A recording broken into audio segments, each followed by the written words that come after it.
Last time on Dice Fall and Everyone Dies. You're pretty sure, even with the density of this jungle, that if they were left here unconscious for too long, something would probably eat them. Y'all are out of rounds. I say survival of the fittest. You remember how we left him last time? Yes, let's do it again. We could. And then from here, we'll just go back to his boat. So we're gonna tie him to it naked to a tree? Yeah. That's pretty much what Taffy was already saying. Yeah, let's tie him naked to a tree. Are you attempting to flirt with me? Yes. I think so. I'm just going to be blunt here. Yes. Isn't she like with? So? She's porking the other guy. I wouldn't put labels on that, Taffy, but... He can share. Calm down. I never learned this roll now, okay? And Taffy like picks up all her shit, goes snuggles against Renali, and is like poring over the dinosaur form scroll.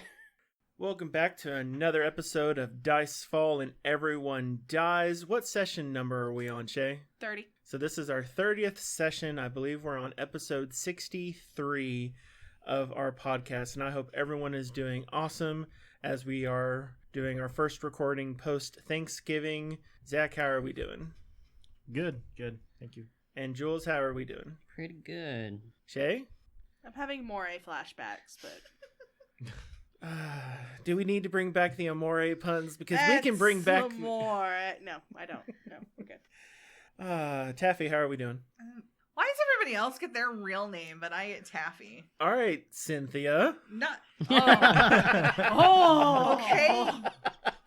Wow. So, Sid, how are you doing? I'm doing good. Although you used my first full name, so now I'm upset. I'm gonna go grab the child. So while the reason we mentioned the child, aside from wonderful Mandalorian references, is we went out and did some Black Friday shopping, and running around the big box store, I saw these huge Baby Yoda, the child from Mandalorian shaped squishy pillows that are just glorious. And we picked up some of those for our nieces and nephews. It's right there behind Sid, like catty corner to her. Yeah, and I sent a picture. I'm like, "Do you want one?" And then it was just like, "Yes." You don't know that I said demonically yes. Hey, buddy. But I totally did. Where's our hero points? Oh yeah. Pop it up. Medvic, I should get 2 because I'm cute. Yep. How are you going to respond to that? Yeah. Uh-huh. Medvic, how will you respond to that? Mm-hmm. Because you're cute, you're worth the looky, but you're not worth the touchy. Take your one and pass it down. That's it. I'm This is appropriately filing. dramatic. I'm filing a claim with Goblin Resources. Goblin Resources is headed by Halba, and we all see how this is going to go. Okay. Oh, that's.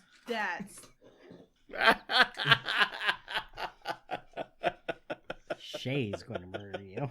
So when we last left off, y'all had just come upon this swampy area, and y'all saw a destroyed camp. And as y'all were observing the area, y'all saw these 2 giant pterosaurs. How is it pronounced, Shay? Quetzalcoatlus. I am calling them pterosaurs. They're not pterosaurs, though. It is. You can tell they're not pterosaurs. It says pterosaur you can on tell the they're card. not pterosaurs because of how they walk. How do they walk? So With their feet. it is pterosaur. Say the Q word. Quetzalcoatlus. And so it's pterosaur, comma Q word. Just call them TQs. Yeah, or PQs. Oh, yeah. Pterosaurs. That's how PQs. it's spelled. Yeah. And it's under the pterosaur entry. And Can we just call them pretty pterodactyls and call it good? No, it's not a pterodactyl. It's Quetzalcoatlus. Just call them vultures because they look like vultures. They're not vultures. So I'm calling them now. We Now- saw vultures. These things Swear. are absolutely ginormous. So Yes. they are on the ground. They are walking on 4 limbs with 2 short back hindquarters, and their forward limbs with the winged appendages have their claws touching on the ground, walking, and they are the height of a giraffe. These things take up a 15-foot by 15-foot square. They have long necks along with their bodies that are somewhat sinuous, Sid, and a you good? bill that is longer than the halfling is tall, and probably about as wide. Why didn't you just throw a Tarrasque at us and call it done? Because the module calls for a Quetzalcoatlus, and little pterosaur friends here are Little? wonderful Not fans. little at all. And so y'all saw them come into the camp, and they got a hold of a bag, ripped up the bag, and then were snapping at things inside the bag. And so that we can keep things organized, we're going to go ahead and go into rounds, and we're going to count this as an initiative round. So everyone give me a fresh roll of initiative.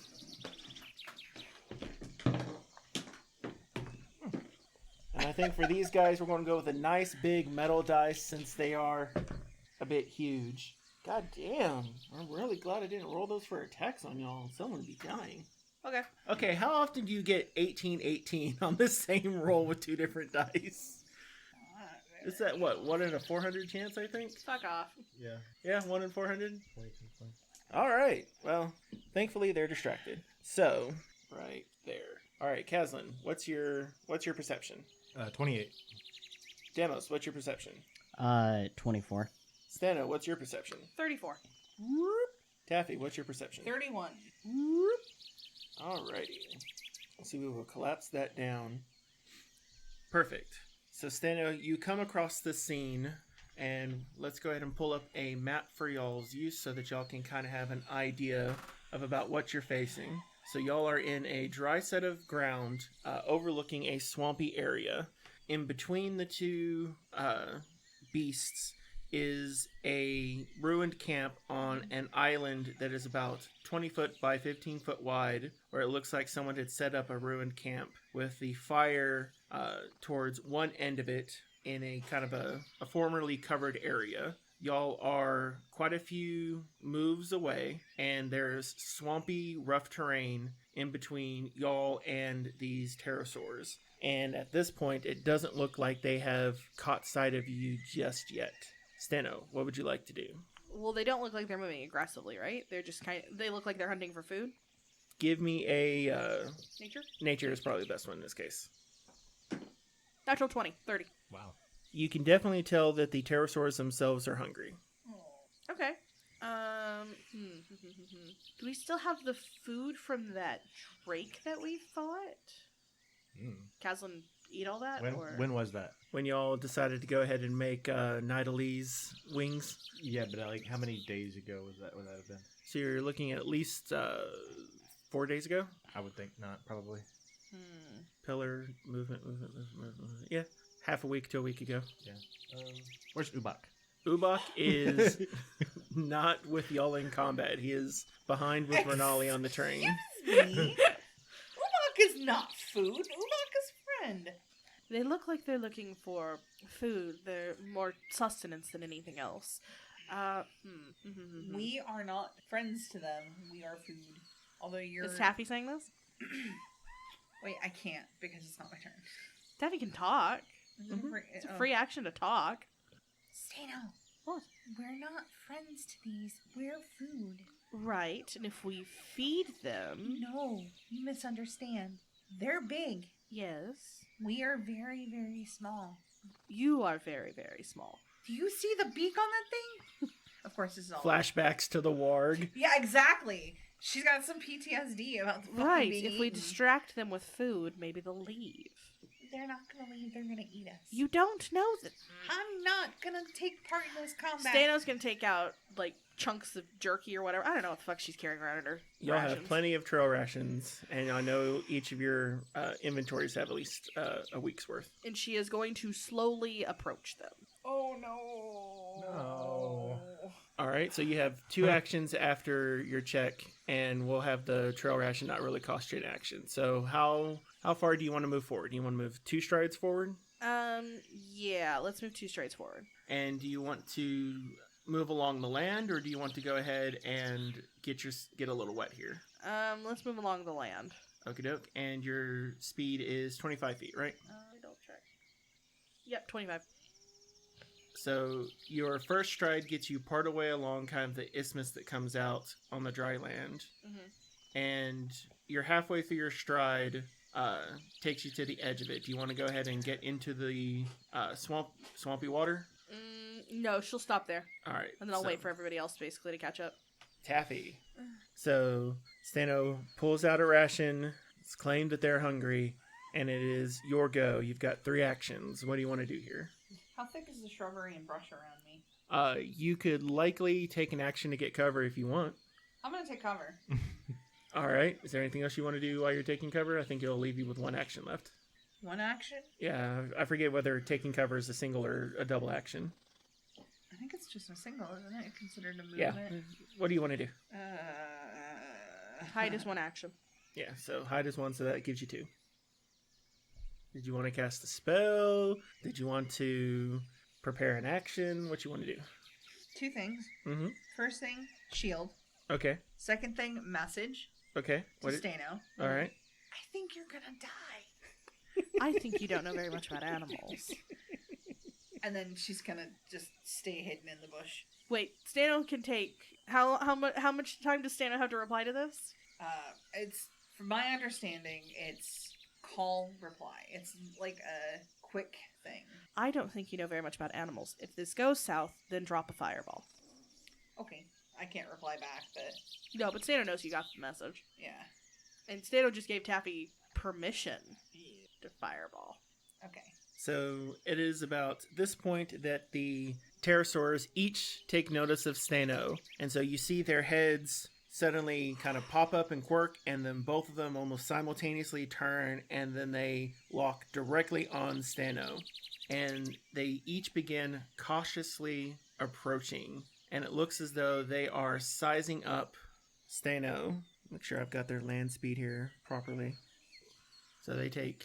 First one takes a couple actions, and they are keeping a little bit of distance, but it looks like they're getting right up to within a set of reach on you.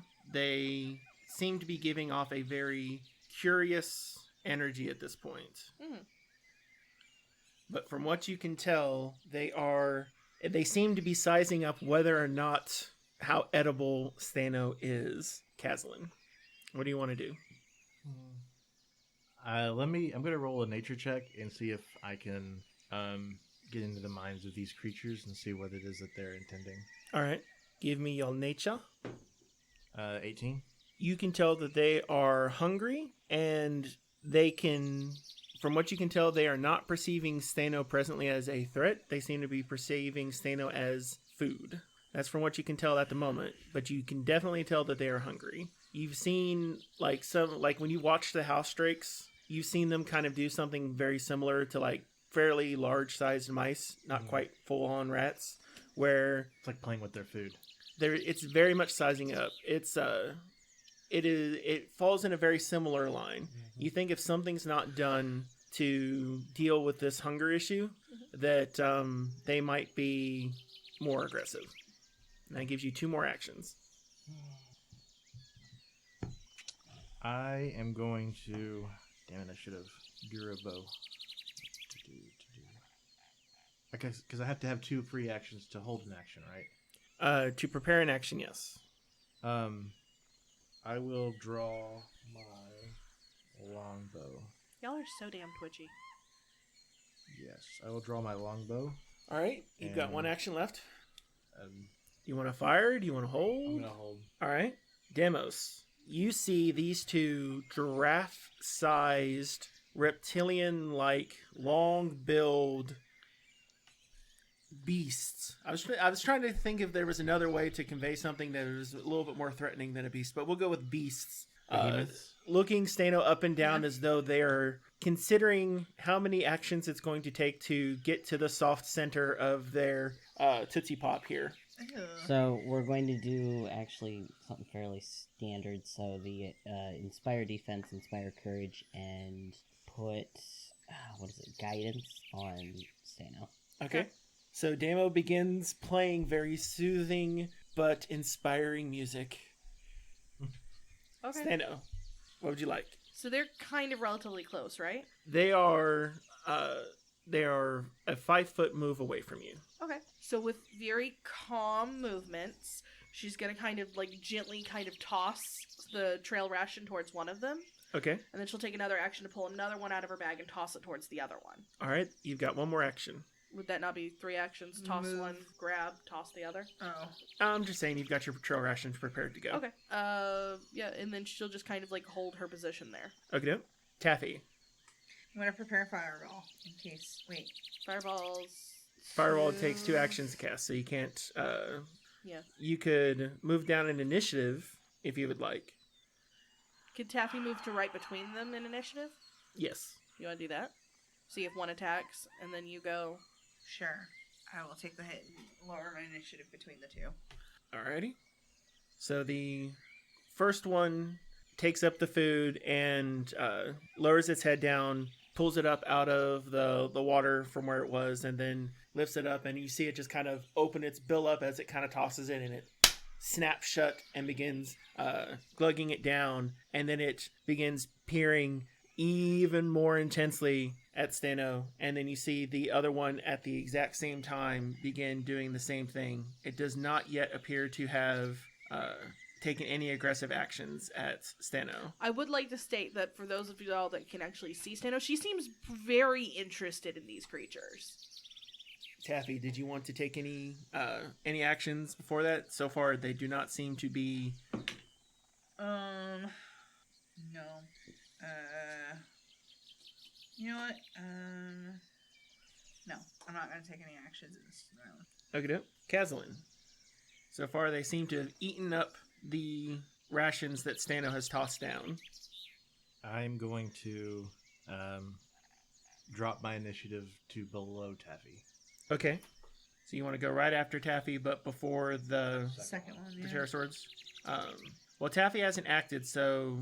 I'm and is still at the- holding. So that's going to put Taffy back just after Steno at the start of the next round. Okay. Demos, Yes. what do you want to do? Ain't no one doing anything. Steno's doing stuff.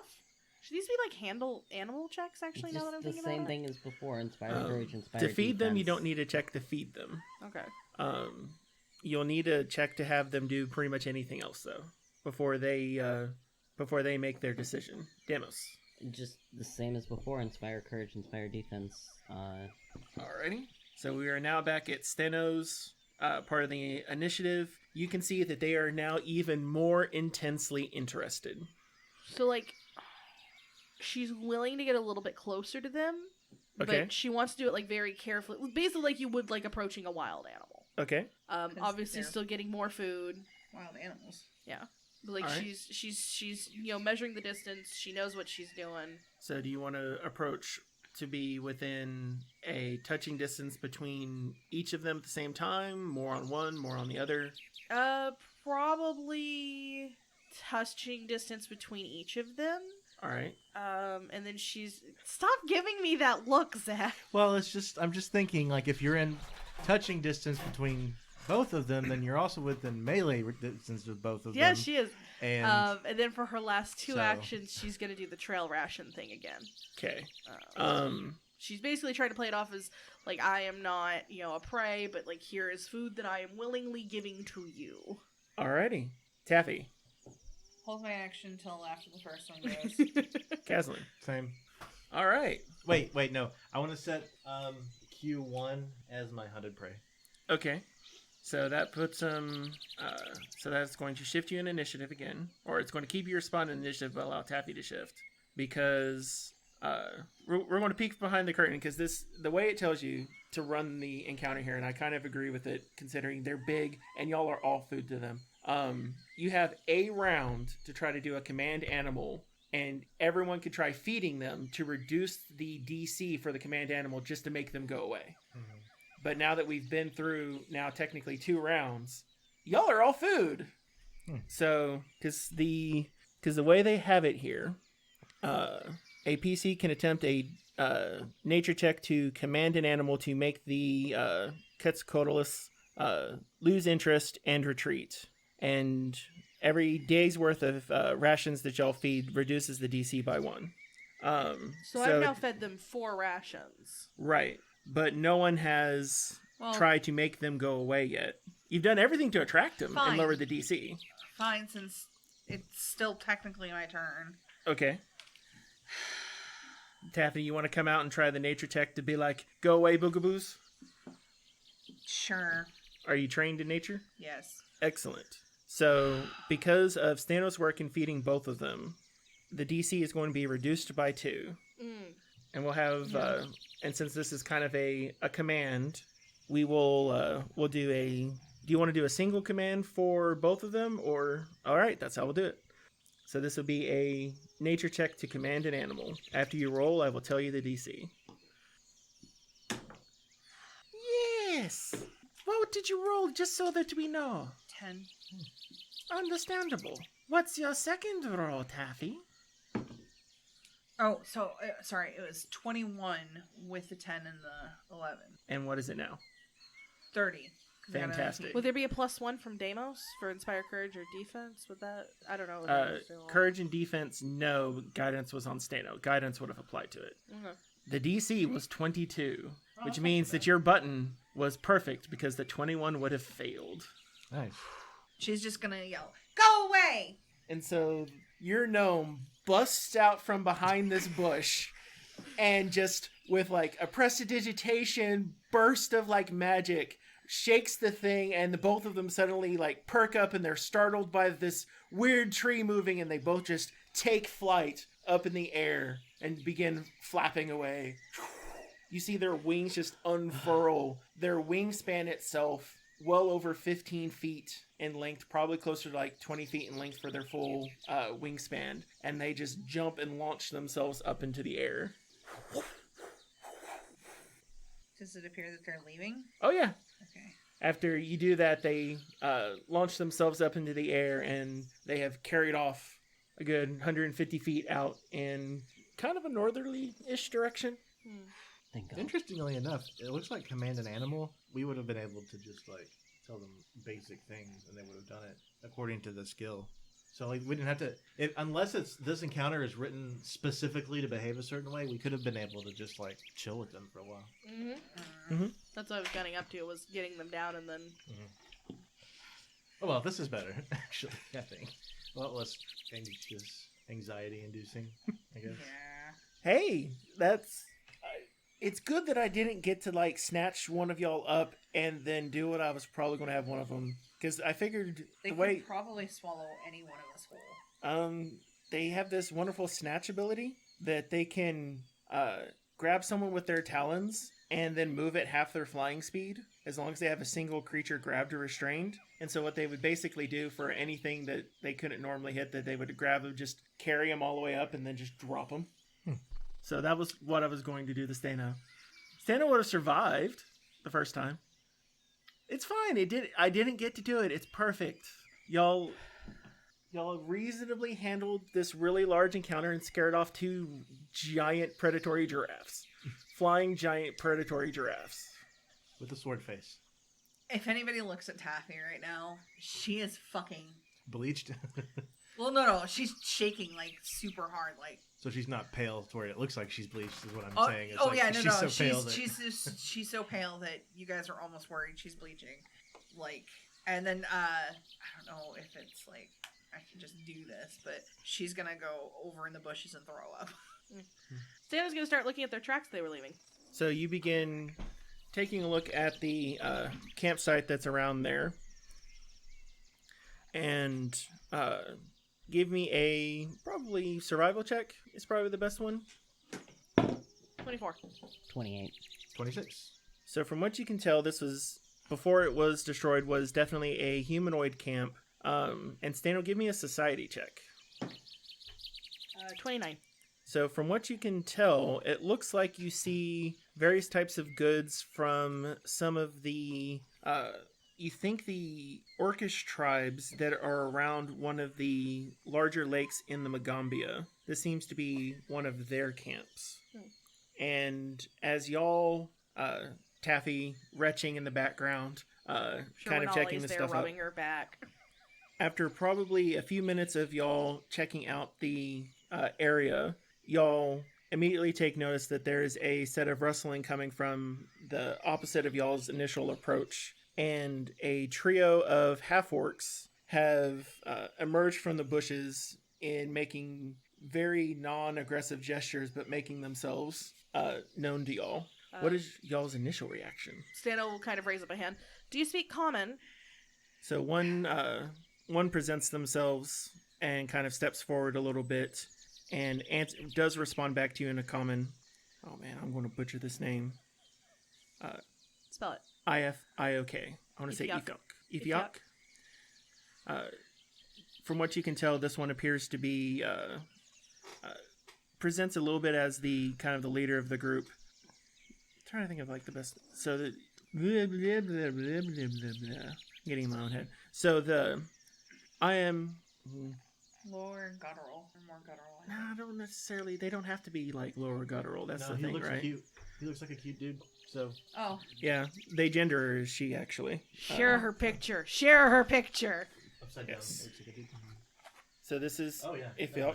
Yeah, definitely. you cute? Ah, Is she cute? She's cute. she's hella cute. She's so cute. So She's got, we'll go ahead and we'll do some Wait, describes. I So, want to see her. Oh, I thought. She's got those butch lesbian vibes. Ooh, yeah. Yeah, she's cute. Sorry. so Everybody nerding out at how cute the orc is. Ethiok has a kind of a type of olive complexion, a short cropped, dark blackish, very black type of hair, a strong set of eyebrows, piercings across her ears, a circlet that is coming down around her neck, as well as a set of, I believe that's a lizard tattoo running from part of the tail on the cheek with the head coming down on the collarbone. And comes forward and begins conversing. I'm Ethiok. We are hunting and very grateful that you have scared off these denizens. It was actually Thank- our gnome friend. I think she's in the bushes back there. Leave me alone, big fucking birds. She'll be all right.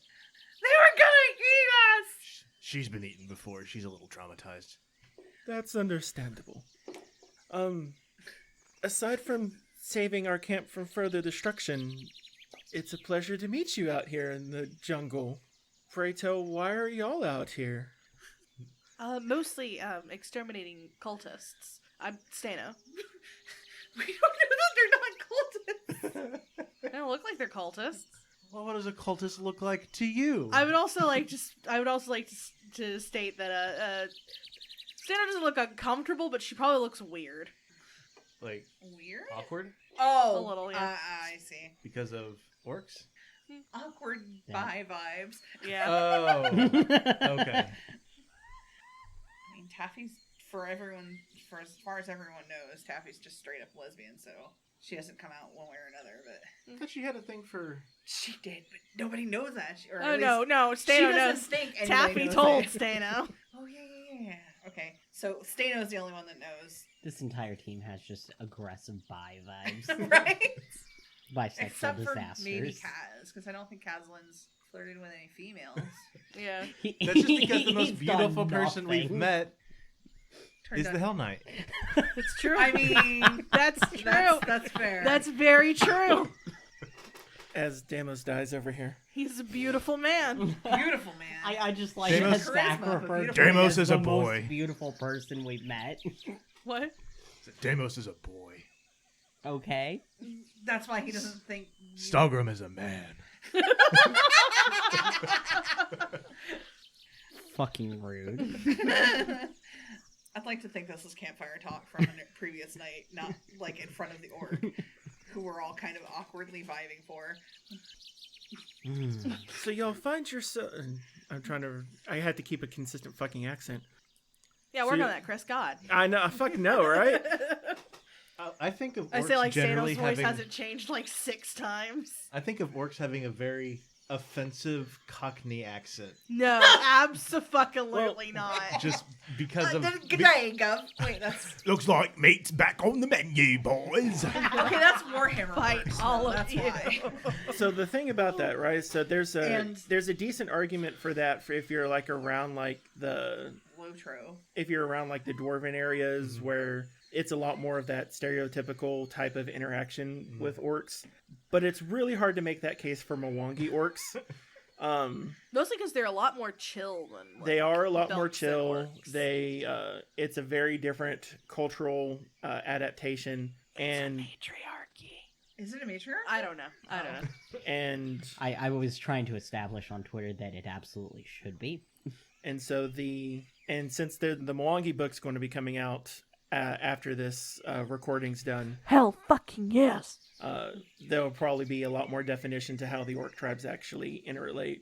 But if, for one of the things, it doesn't seem appropriate to give this stereotypical orc styled accents to one that is just so geographically and culturally separated that's there, because after a number of generations it is reasonable that the vocal cords will have shifted so that you are going to be more appropriate for being able to do things like bird calls, animal calls, hunting calls, communication styles and methods, different interactions with magic, different interactions with lizard folk. So kind of like a South African English accent. Well, and even then that depends, because the Mwangi So that is accent also only huge. exists because of colonization. Yeah. So they Fair. wouldn't have been colonized like that. So, and the That's thing is, fair, like, that's fair. most of their interactions are going to be with often the lizard folk, the Anandi folk, The Uruxi, the yeah, Anandi, So just so many like different types, like the Akuje. right. And speaking of the Akuje, how are y'all in these lands? Oh, we've already. We're here on behalf of the Akuje. Give me a diplomacy check.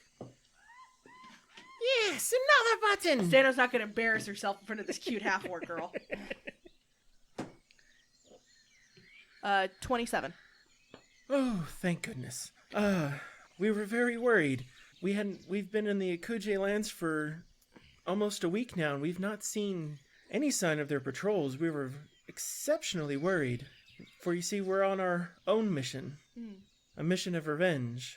Oh? You see, a dire beast, for it must be classified as a beast, it's technically a fae, a thing known as a kishi, happened to have attacked one of my Was he about cousins. so tall with heavy braids? I prestidigitate my mouth and come out of the bushes. Oh yeah, we fucked him up.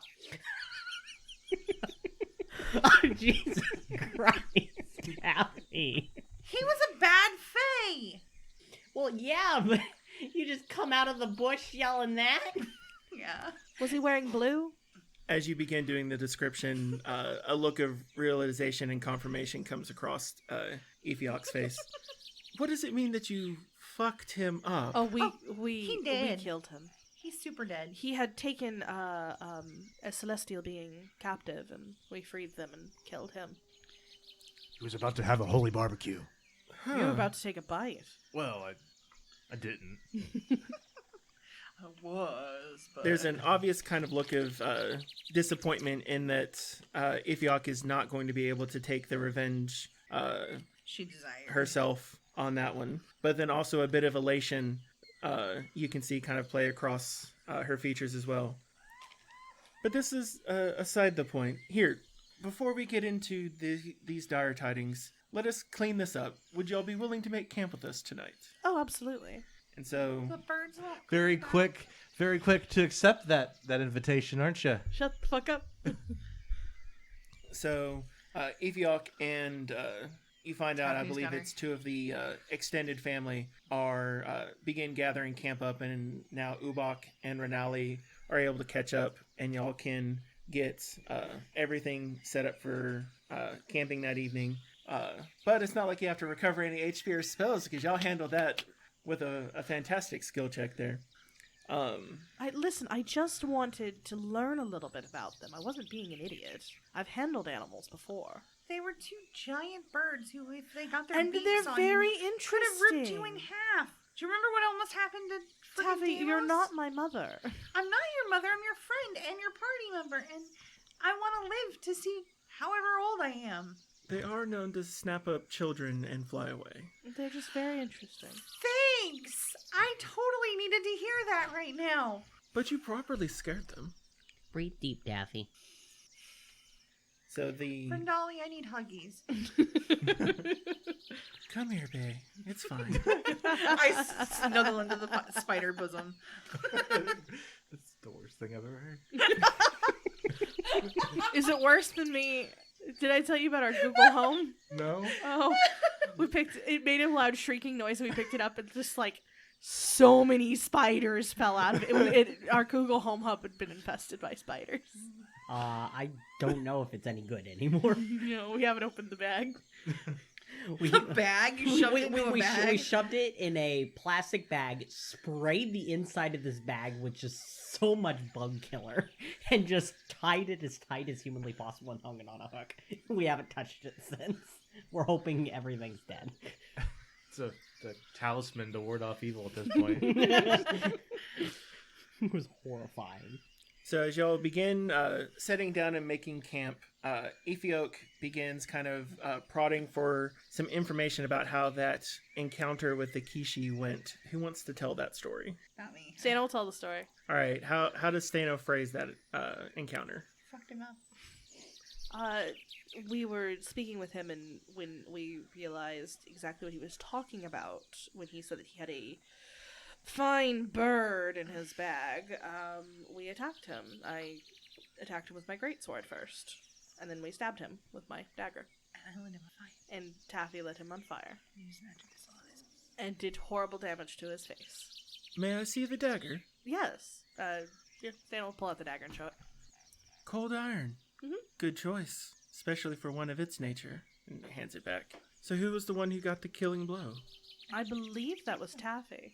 That was me. Ah, and you said you used the spell on it. I think my magic missiles are what killed it, right? Yeah, I think so. Yes. This half-orc doesn't know. What do you want to tell him? Yes. I used my magic missile spell. It's like, have you ever seen that spell? Some of our mages have used them in the past, though you see some of the shamans periodically use it in defense. Okay, yeah. I used that to murder him. I guess murder's not really the right word for it. I used it to kill him because he was a shitbag. So you see Aethioc pull out and put across her lap an elegant rune-carved spear. Ooh. And she begins kind of a forlorn look on her face. This spear belongs to my nephew. You see, the Kishi had taken on the guise of a very attractive man and lured my nephew into the jungle. Whether it was for a hunt, as my nephew said, or for other activities, it does not matter. What does matter is that he was mauled so terribly that he's completely lost the function of his right arm. He can't use the spear anymore. I'm so sorry to hear that. But that was just one of the latest in a long line of atrocities this Kishi had been committing across Garund itself. And so our tribe decided that we were going to begin tracking it north and see if we could finally put it out of Galerion's misery. But y'all have beaten us to it. Now, from my understanding of wizards, y'all aren't well trained in spears, correct? Actually, I think Taffy can use spears. Club, crossbow, dagger, staff, and unarmed attacks. Oh, okay. Yeah, that is correct. Some of our more magic-focused shamans are very similar. And then she kind of turns to Stano. But I see you have that greatsword on your back. Sometimes you need to be able to hit things a little further away. As a thank you, I want to present you with this. And she brings the spear over and places it before you. You see that this is a +1 striking spear. My nephew's injuries will prevent him from ever being able to use it, but it should at least go to someone who is out there taking care of the evils that are plaguing our lands. Stano's gonna stand up to accept it. When she goes to accept it, she's gonna kind of put her hand over Aethioc's hand. It's like, I will wield this, remembering your nephew. Give me a and your diplomacy strength. check. Uh-oh. She don't like to be touched. Yeah. Maybe. I don't know. I'm guessing. That was an evil laugh. I said I don't know how to do magic. Not magic. Fuck. Math. I don't Same know. difference. I don't know how to do math either. Magic, on the other hand. That is a 31. So Ethiok's demeanor has definitely increased by a step. Ooh. And between Demos's music and the swapping of stories back and forth, y'all have a fantastic evening camping out in the wilderness, now with new company and fresh set of stories. They're very much wowed by the stories that y'all have been able to tell so far. And they tell you some of the stories, some of the legends from around from where their tribe is at around the lake whose name starts with an O that I can't remember off the top of my head. Oh man, I love that lake. That lake specifically is the lake I love to vacation at. Is the lake that starts with an O that I can't remember off the top of my head. Exactly. It's a giant lake, and there's a bunch of material around it. I just can't remember it off the top of my head, and I'm not finding it in the book. But so y'all get quite a few stories and learn several of the some more nuances of the legends that y'all have heard up in Avestan about Garund, actually hearing from someone who was raised around them firsthand. Did Stano want to do anything with that 31 diplomacy? Yeah. What's Stano want to do with that 31 diplomacy? Stano might offer to see if Ethiok wants to share a tent. Oh, interesting. Forward. So with a 31 and helping enact Ethiok's revenge and a significant change in disposition, there's not going to be any particular resistance to that, especially after saving their camp and likely their lives from a giant pterosaur Quetzalcoatlus. Skipping the nighttime stroll and headed directly to the heavy petting. Nice.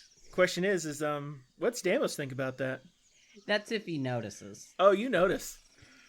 Stano is generally kind of awkward, and you notice that hand in a heartbeat. A little grumpy, starting to think she has a type. Oh, yeah? And it's not him. Wimble kind of flies over with some vodka. Vodka? Yeah, sure. Vodka. Solves everything. There are other orcs. Y'all can hit on the other orcs. Why is my goddamn fairy Russian all of a sudden? Because he's got a place to be.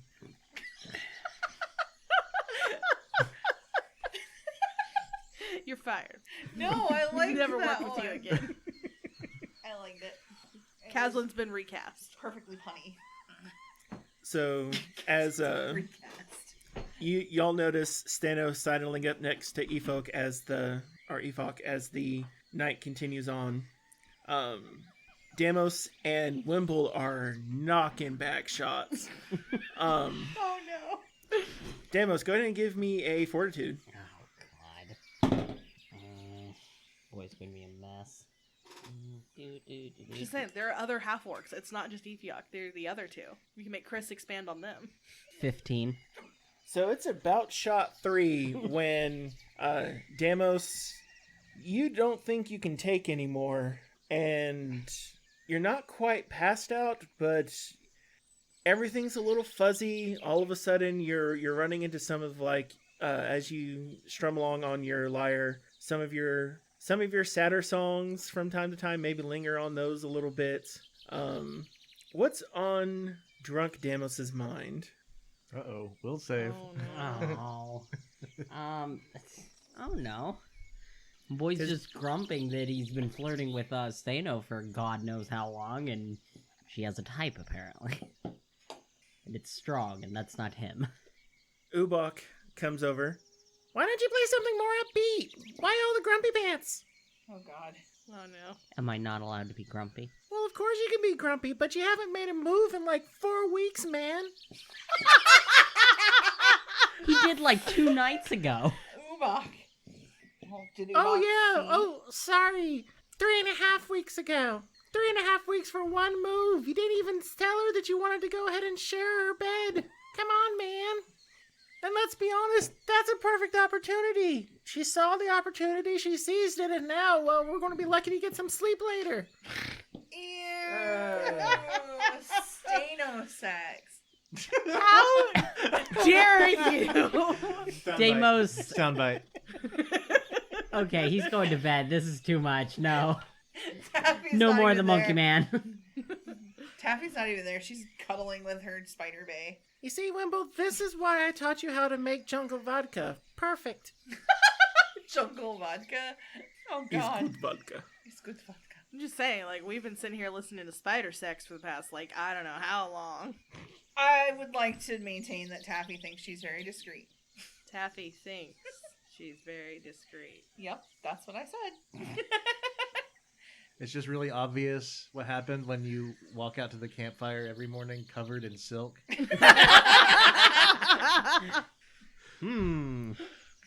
And let's be honest, all of these walls are thin. Because they're not walls, it's literally fucking cloth.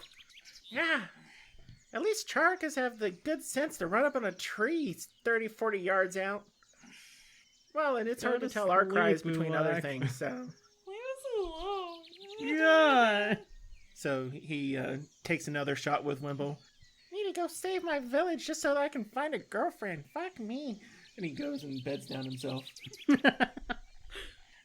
Poor Ubak. Ubak is a child. So y'all have the wonderful close of the evening, and y'all are able to break and set up camp.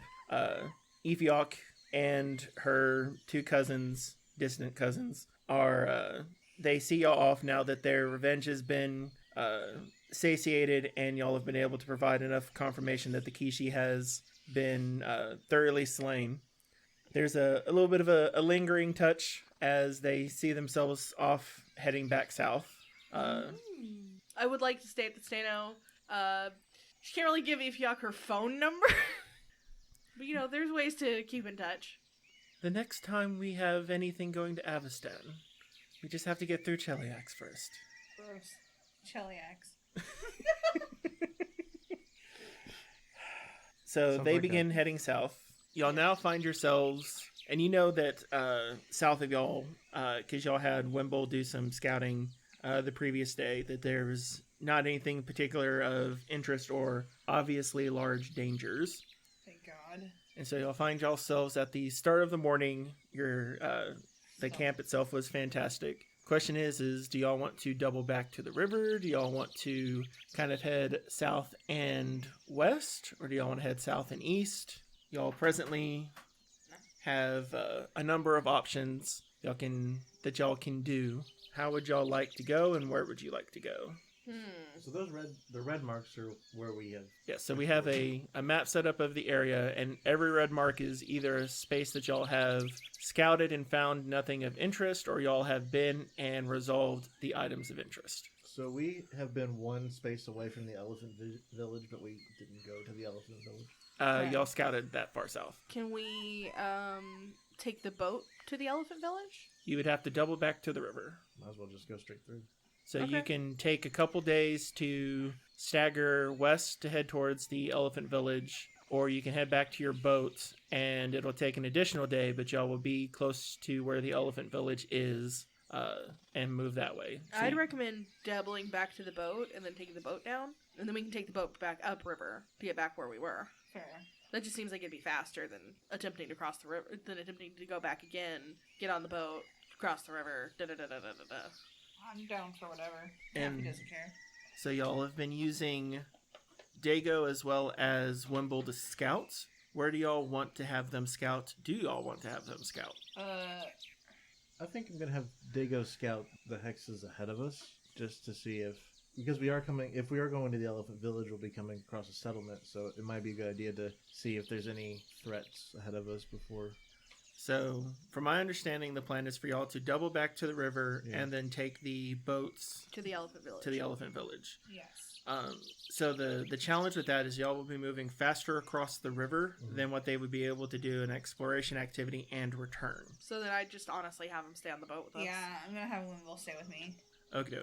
So then that means everyone would end up jumping on to Okay. the river. Do y'all want to take any particular activities or keep up with y'all's defend, scout, detect magic, etc.? I'd keep up with our standard. Excellent. So y'all, and Stano it's has a pep in her step. Peppy. So y'all take a day to be able to move back up to the river and get onto the boat. Y'all find that the boat itself is still intact from where y'all have it moored and tied up. And there on the boat, y'all can move across. Another day will take y'all 2 hexes. down. And then at the start of the next day, y'all can move one more. So after a couple days of travel, y'all are 1 hex away from the elephant village along the river. And then y'all want to move down towards, leave the boat there and then move down towards the village. Yeah. Mm-hmm.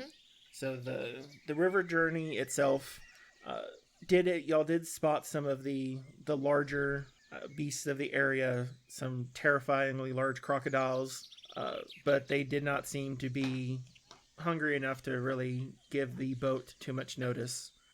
Y'all did spot that kind of same river bend area where y'all fought one of the pillars before, and kind of noticed it moving down, and where you kind of could spot a little bit of the area where Pendergrast Gerard had done his initial mooring before, but that was kind of a minor, minimal sort of setup. Now, as y'all begin exiting the boat now, much further to the west, probably looks like y'all covered approximately 50 miles in a couple days. Mm-hmm. Wow. Very fast travel there along the river itself. And y'all begin moving down. Because we're going downriver, right? Yeah. Because you were traveling along the river and not having anyone scout. And it's not like you have to do anything specific to move the full standard set of speed. And so Right. you're just pretty much pulling along the river. And so you weren't limiting your movement at all. So as you begin heading towards where your Ikuje friends marked the village on the map itself, you see that the forest here seems to bear the scorch marks of a vicious fire. There are charred bark scars that the roots of the trees and small patches of underground seem to have been reduced to twigs.